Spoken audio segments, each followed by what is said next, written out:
95, 92, 88, 85, 80, 70, या फिर उसका उल्टा भी पकड़ लो कि कोई शेयर अगर मैंने बेच भी दिया, ठीक है, तो उसके बाद मतलब भागना स्टार्ट कर देता। मतलब ये बोलते हैं ना, ये कौन सी पावर है कि जब मैं यहाँ पे खरीद लेता हूँ तो नीचे चला जाता है, बेच देता हूँ तो ऊपर भाग जाता है। ठीक है, तो इस टॉपिक को हम लोग बहुत अच्छे से डिटेल से समझने की कोशिश करेंगे एंड मैं प्रैक्टिकल चीज़ें बताऊंगा भाई।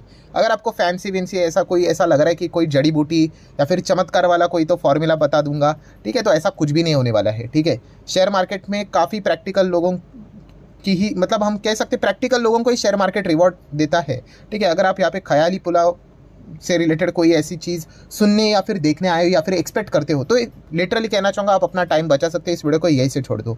ठीक है, तो काफ़ी इंपॉर्टेंट टॉपिक है, उसको कवर करने जा रहे हैं, बट उससे पहले जरूर कहना चाहूँगा अगर आपने पहली बार विजिट किया भाई, चैनल को सब्सक्राइब कर लेना, बेल आइकन को हिट करके ऑल सिलेक्ट करके रख लेना, क्योंकि ऐसे टॉपिक आपको मैं फ्री ऑफ कॉस्ट यहाँ पे, मतलब ये लेक्चर रहते हर सैटरडे की बात करूँ तो सिखाते रहता हूँ।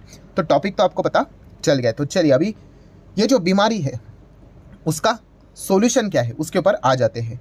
सबसे पहले प्रॉब्लम ही यही से स्टार्ट हो जाती है, कौन सी, कि बाय सेलिंग की अगर मैं बात करूँ, आप बाय करो या फिर आप सेल करो, आप सेल करो या फिर आप बाय करो। 99.99% लोग क्या करते हैं, ब्लाइंड फोल्डेड ये चीज़ें करते हैं, मतलब आंख बंद करके कुछ भी चीज़ें करते हैं, आंख बंद करके खरीदते हैं एंड आंख बंद करके ही बेच देते हैं। ठीक है, कोई लॉजिक बीजिक नाम का कोई चीज़ है ही नहीं। ठीक है, रैंडमाइजेशन के हिसाब से शेयर खरीदते बेचते हैं। चलो एक चार्ट आपके सामने रखना चाहूँगा। अब ये चार्ट में आपको 3 कलर नजर आ रहे हैं, एक है ब्लैक, एक है ग्रीन और एक है रेड। आप देख सकते हैं चार्ट पैटर्न कैसा नजर आ रहा है। ठीक है, एकदम फ्लैटिश था। इसको हम लोग क्या बोलते हैं शेयर मार्केट के टर्म में, कंसोलिडेशन फेज, की स्टॉक यहाँ पे ना तो ऊपर जा रहा है ना तो नीचे जा रहा है, एक बॉक्स बन जाता है। ठीक है, आप देख सकते हैं काफ़ी सारे स्टॉक में इस प्रकार का पैटर्न बनता है। देन उसके बाद आप देख सकते हैं स्टॉक ने तेजी पकड़ लिया एंड उसके बाद स्टॉक कुछ ज़्यादा ही भयंकर तेज हो गया एंड ओवर वैल्यूड हो जाने के बाद आप देख सकते हैं लाल निशान के हिसाब से नीचे आ गया। अभी यही से सारी चीज़ें स्टार्ट होती है दोस्तों, कि मैक्सिमम लोगों बाइंग कब करते हैं। ठीक है, आप ऑब्वियसली शेयर तभी बेचोगे ना जब आपके पास वो होगा, तो पहला तो बाइंग ही आता है। तो 99% लोग बाय करते भाई, जो हरा निशान देखने को आप लोगों को मिल रहा है ना, हरा निशान कहाँ पे, यस यहाँ पे, तो वो क्यों करते हैं वहाँ पे बाइंग। यस, आप देख सकते हो स्टॉक बिल्कुल फ्लैट था, तभी उनको कोई इंटरेस्ट था क्या, बिल्कुल भी इंटरेस्ट नहीं था, उनको उस स्टॉक का नाम भी नहीं पता था। फिर क्या हो गया, अचानक से तेजी आना स्टार्ट हो गई और फिर उसके बाद वो इतना तेज हो गया कि हर जगह पे उसकी चर्चा स्टार्ट हो गई, मीडिया के ऊपर, सोशल मीडिया के ऊपर, टेलीविजन के ऊपर, एक्सपर्ट आकर उसी स्टॉक की बात करे, दैट्स इट। ये मैक्सिमम रिटेल इन्वेस्टर का यही रीजन होता है, वो क्या करते हैं रैंडमली जब स्टॉक पॉपुलर हो जाता है, एंड पॉपुलर मतलब कैसे, एकदम रैली पकड़ना स्टार्ट हो जाता है, तो उसको भागती हुई ट्रेन जैसे हम हमारे लैंग्वेज में कहते हैं, उसको वो पकड़ लेते हैं, बस ऐसे ही। एंड उसके बाद क्या होता है, फिर वो स्टॉक इतना ओवर वैल्यूड हो चुका होता है, फिर वो करेक्ट करेगा थोड़ा बहुत, तो फिर वो नीचे आता है and then they start crying कि भाई मैं खरीदता हूँ, तब वो नीचे आता है, अरे भाई तू यहाँ पे क्यों नहीं खरीदा, आप मुझे बताओ, यहाँ पे क्यों नहीं खरीदा, यहाँ पे क्यों नहीं खरीदा। आप इसलिए नहीं खरीद पा रहे हो क्योंकि आप जो मेजर जो दिक्कत है, आपकी दिक्कत कौन सी, जो मैं फॉर्म आपको बार बार यहाँ पे दे देता हूँ भरने के लिए, कि बस मैं आपको यही फॉर्म दूंगा मतलब एक ही क्वेश्चन वाला फॉर्म, कि भाई तूने शेयर क्यों खरीदा है, क्यों बाय किया है, बस उसका मुझे आंसर बता दे। ठीक है, और इसके बाहर कोई सिलेबस है ही नहीं भाई, इसी में ही सब कुछ आ जाता है। ठीक है, क्या सवाल मैंने आपको पूछा कि क्यों शेयर बाय किया है, उसका मुझे रीज़न बता दे, आंसर बता दे।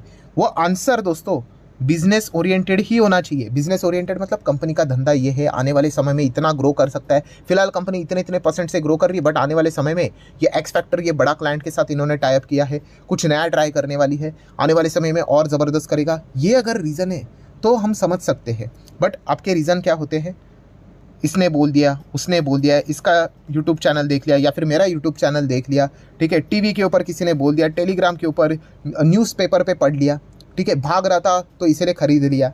ठीक है, मतलब ये जो रीज़न्स होते हैं ना दोस्तों, ये रीज़न आपको ले डूबेंगे। मैंने काफ़ी बार आप लोगों को ये चीज़ समझाई है। ठीक है, आपका रीज़न हमेशा बिजनेस ओरिएंटेड ही रहना चाहिए। ठीक है, तभी जाके आप सुधर सकते हो। ये पॉइंट हमेशा मतलब दिमाग में छाप लेना, वरना आपको बार बार दिक्कतें, वही बीमारी आपको होती रहेगी। अगर आपको इसका परमानेंटली इलाज करना है तो आप शेयर क्यों खरीद रहे हो, ठीक है, उसके पीछे का रीज़न बिजनेस ओरिएंटेड ही होना चाहिए, तभी जाके आपको आगे के जवाब मिलेंगे। ठीक है, आगे के जवाब मतलब कि शेयर क्यों और कब सेल करना चाहिए करके।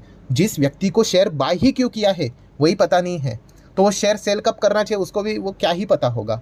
ठीक है, तो ये इसी चीज़ के चलते उनको दिक्कतें स्टार्ट हो जाती। चलो मैं थोड़ा सा आप लोगों को एक टास्क दे देता हूँ। ठीक है, कोई कमेंट सेक्शन में बोलने की ज़रूरत नहीं है, आप अपने आप में ही पेन कॉपी पेपर लेकर असेसमेंट कर लेना। क्या करना है, आपने अपना पोर्टफोलियो ओपन करना है, ठीक है। आपके पोर्टफोलियो में कितने भी स्टॉक्स हो सकते हैं, 5, 10, 15, 20, 30, 40, 50, वॉट एवर।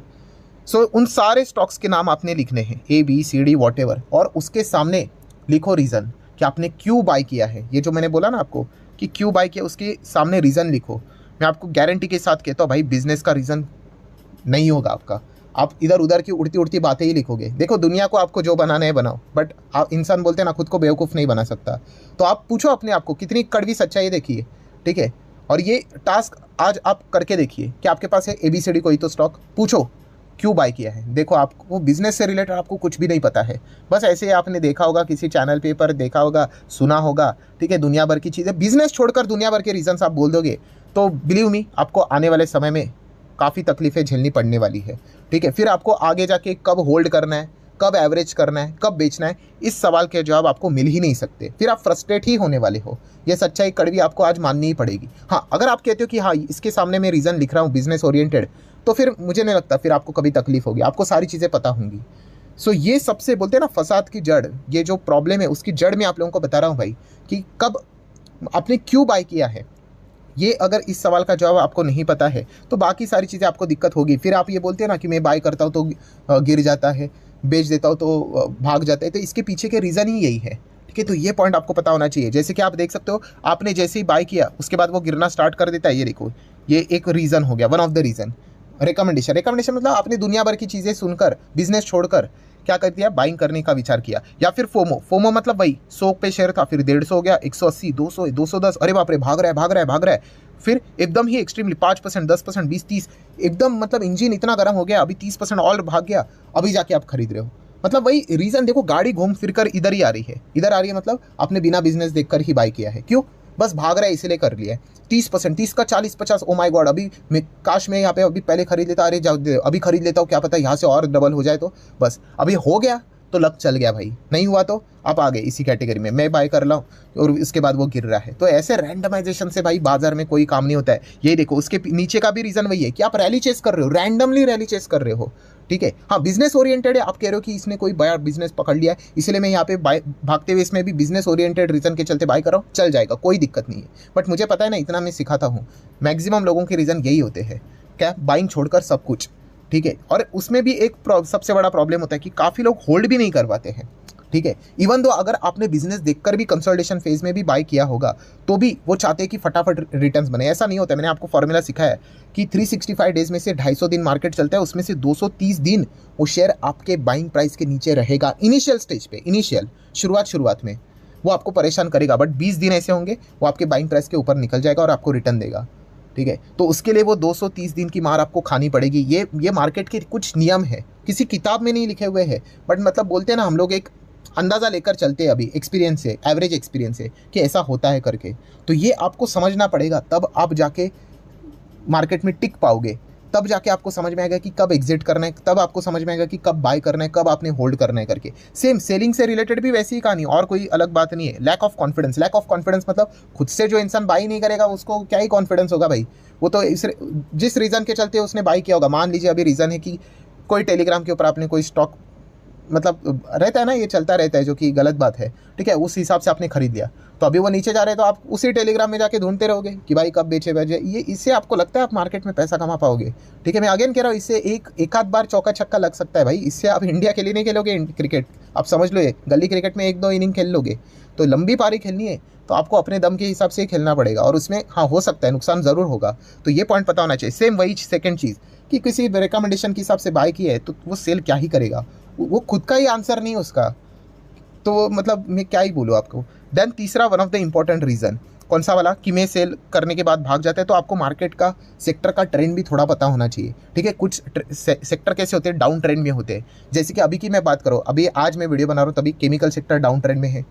देन उसके बाद अगर देखा गया केमिकल के बाद और कौन से, फार्मा है, देन उसके बाद एक और IT है, ठीक है। अभी ये पूरे सेक्टर ही नीचे है, तो ये बात आपको मार्केट की बिजनेस ओरिएंटेड पता होनी चाहिए, ठीक है। इसमें पूरे सेक्टर्स ही नीचे है, ठीक है। अभी क्या हो जाता है, वो नीचे है तो रिकवरी के लिए टाइम लगेगा, तो कैसा हो जाता है, 1 साल हो गया, अरे यार कंटाल आ गया, अभी तो बेच देते हैं ऐसे रैंडमली। फिर उसके रिकवरी का टाइम होता है, फिर वो भागना स्टार्ट करता है। तो ये दिक्कतें आपको हो जाती है। एंड लास्ट इंपॉर्टेंट इन्फॉर्मेशन कौन सी, कि टारगेट मतलब क्या है कि बस काफ़ी सारे लोग रैंडमली बाय करते हैं, रैंडमली सेल, कोई ऐसा प्रॉपरली टारगेट लेकर नहीं चलते कि भाई आप एक्सपेक्ट क्या करते हो।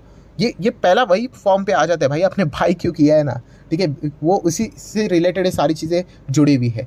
मतलब अगर आप कुछ चीज़ें बाय करोगे, जैसे कि अगर आप मुझे पूछोगे, ठीक है, ये वाला फॉर्म कि मान लो XYZ नाम का कोई शेयर है, सर आपने ये बाय क्यों किया, अच्छा ये मैंने बाय इसीलिए किया है बिकॉज ये कंपनी का बिजनेस मुझे ठीक लगता है, इसमें ग्रोथ भी है, बट इसके आने वाले समय में ग्रोथ और बढ़ सकती है बिकॉज ये फ्यूचर ओरिएंटेड बिजनेस में अभी एंगेज्ड हो चुका है, ठीक है। आने वाले समय में मैं इसमें फोकस रखूंगा क्योंकि कंपनी ने कहा है कि 2 साल के बाद ये एक नया फ्यूचर ओरिएंटेड बिजनेस में जाने का विचार करेंगे, बट उसके लिए सरकार से उनको लाइसेंस की ज़रूरत पड़ेगी। अगर वो लाइसेंस उनको मिल गया तो मैं अपनी क्वांटिटी इसमें और भी बढ़ा सकता हूँ, ठीक है। आप समझ रहे हो, ये आंसर देखिए कैसा है, ठीक है। इसके बाद सही गलत वो बात की बात है भाई, कि हम लोग रिटर्न कमा पाएंगे नहीं कमा पाएंगे, बट बिजनेस ओरिएंटेड बातें मैं आप लोगों को बता रहा हूँ। तो जो ये इस प्रकार के जवाब देता है ना दोस्तों, तो उनको ये सेलिंग से रिलेटेड फिर कोई दिक्कत नहीं होती है, ठीक है। उनके मेरा टारगेट एकदम स्पष्ट होता है, ठीक है। प्राइस के हिसाब से टारगेट नहीं होता है, बिजनेस के हिसाब से टारगेट होता है कि हाँ भाई इतना लंबा पारी यहाँ पे खेलना पड़ेगा, तो उस हिसाब से फिर वो होल्ड करना पड़ता है।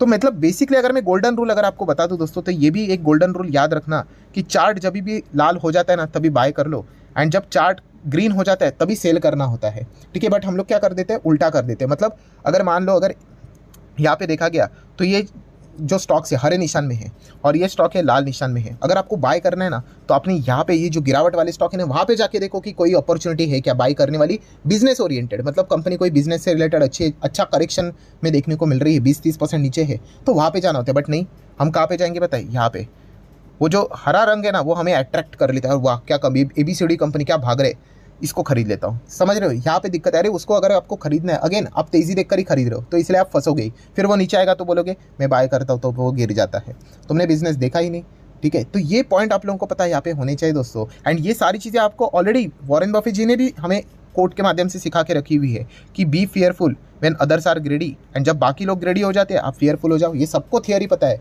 बट कोई अप्लाई नहीं करेगा।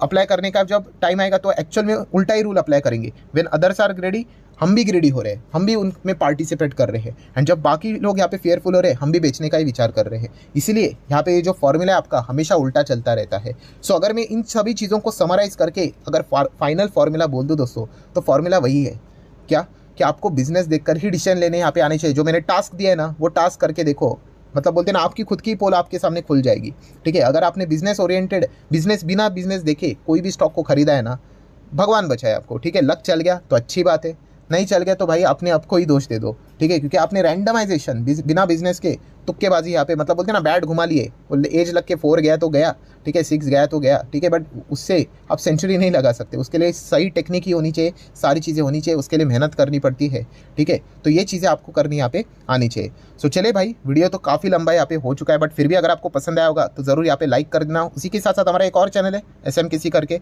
तो उसको भी फॉलो कर लेना, ओरिजिनल चैनल को ही फॉलो करना। कुछ तो 1.85 मिलियन वाला चैनल होगा, क्योंकि फेक चैनल काफ़ी देखने को मिलेंगे, सेम लोगो इस्तेमाल करते हैं, तो उनसे बच के रहना, ठीक है। तो वीडियो पसंद आया होगा तो जरूर लाइक करना, दोस्तों के साथ शेयर करना, एंड सब्सक्राइब करके बेल आइकन को हिट करके ऑल भी सिलेक्ट करके रख लेना। तो चले मिलते हैं अगले वीडियो में, तब तक के लिए तो बाय बाय।